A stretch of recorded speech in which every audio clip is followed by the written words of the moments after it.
Sunday அப்படின்னு ஒரு நாள் எதுக்காக இருக்குது? நம்ம 6 நாள் ஓடி ஓடி வேலை பார்க்குறோம். 7வது நாள் ரெஸ்ட் எடுக்கணும். அதில் ஆஃபீஸில் வேலை பார்க்குறவங்க, ஸ்கூலில் வேலை பார்க்குறவங்க எல்லாருக்கும் ரெஸ்ட் கிடச்சிருது. ஆனால் அந்த கிச்சனில் வேலை பார்க்குறவங்களுக்கு மட்டும் ரெஸ்ட்டே கிடைக்க மாட்டுக்கு. அதுலேயும் பார்த்தீங்கன்னா அந்த சண்டே வந்து மட்டன், சிக்கன் இது இல்லை அப்படின்னா அது என்னமோ பெரிய ஒரு குற்றமாகிருது. வெளிநாட்டில் பார்த்தீங்கன்னா ஃப்ரெண்ட்ஸ், அது எந்த நாடு அப்படின்னு எனக்கு சரியாக தெரியல. இப்போ நம்மளுக்கு வந்து 6 நாள் வேலை பார்க்குறோம், 7வது நாள் ஓய்வு நாள் அப்படின்னு சொல்கிறோம். அவங்களுக்கு வந்து சாட்டர்டே, சண்டே 2 நாள் வந்து அவங்களுக்கு லீவாம்.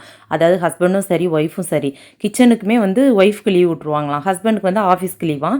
அந்த 2 நாள் அவங்க சமைக்க மாட்டாங்க, எதுவுமே பண்ண மாட்டாங்களாம். ஃபுல்லாக ரெஸ்ட்டு, வெளியில் போகிறது இந்த மாதிரி இருக்குமா. நம்ம நாடும் அப்படி மாறினா எப்படி இருக்கும்?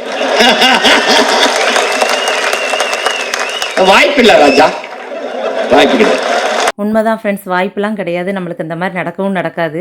அன்றைக்கி தான் சண்டே ஸ்பெஷல்னு சொல்லி வெரைட்டிஸாக நம்ம செஞ்சுக்கிட்டு இருப்போம். அப்படி தான் ஃப்ரெண்ட்ஸ், இன்றைக்கி மட்டன் குழம்பு வைக்கணும் அப்படின்னு சொல்லிட்டு ஹஸ்பண்டை காலையிலே மட்டன் எடுத்துகிட்டு வர சொல்லிட்டேன். இன்றைக்கி மட்டன் குழம்பு வச்சுட்டு அதுக்கப்புறம் இட்லியை வச்சுட்டேன். இனிமேல் சர்ச்சுக்கெலாம் போயிட்டு வந்துட்டு தான் சாதம் வைக்கணும். மட்டன் குழம்பு வந்து இன்றைக்கி சூப்பராக வந்துருந்துச்சு ஃப்ரெண்ட்ஸ். என்னோடய பையன் சாப்பிடவே மாட்டான், அவனும் சாப்பிட்டான். இன்றைக்கி கொஞ்சம் டிஃப்ரெண்ட்டாக ட்ரை பண்ணேன், நல்லா இருந்துச்சு. கண்டிப்பாக அந்த ரெசிபி உங்களோட ஷேர் பண்ணுவேன். எப்போவும் எங்கேயாவது கிளம்பணும் அப்படின்னா ஒரே வார்த்தையை சிம்பிளாக முடிச்சிருவாங்க, லேடிஸ் தான் லேட் பண்ணுவாங்க அப்படின்னு. அது என்னமோ உண்மைதான். இருந்தாலும் நம்ம எல்லாரையும் பார்த்துட்டு அதுக்கப்புறம் நம்ம கிளம்பணும். ஆனால் ஜென்ஸ் அப்படி இல்லை, அவங்க வேலை முடிஞ்சோடனே ரெடியாக உட்காந்துட்டு போகலாமா அப்படிங்கிற ஒரு வார்த்தை ஈஸியாக கேட்டுருவாங்க. எல்லா வேலையும் முடிச்சுட்டு பசங்களையும் ரெடி பண்ணிவிட்டு சர்ச்சுக்கு கிளம்பியாச்சு ஃப்ரெண்ட்ஸ். அதாவது நம்ம சேனலில் கிவ்அவே பண்ணலாம் அப்படின்னு இருக்கேன்.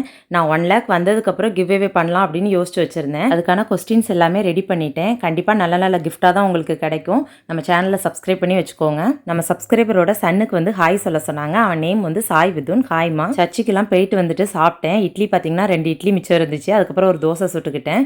கறிக்குழம்பு வந்து சூப்பராக இருந்துச்சு. கண்டிப்பாக இந்த ரெசிபி உங்களுக்கு வரும். ஓகே ஃப்ரெண்ட், இந்த வீடியோ உங்களுக்கு பிடிச்சிருக்குன்னு நினைக்கிறேன். வீடியோ பிடிச்சா லைக் பண்ணுங்கள். அடுத்த ஒரு சூப்பரான வீடியோவில் பார்க்கலாம். பாய்.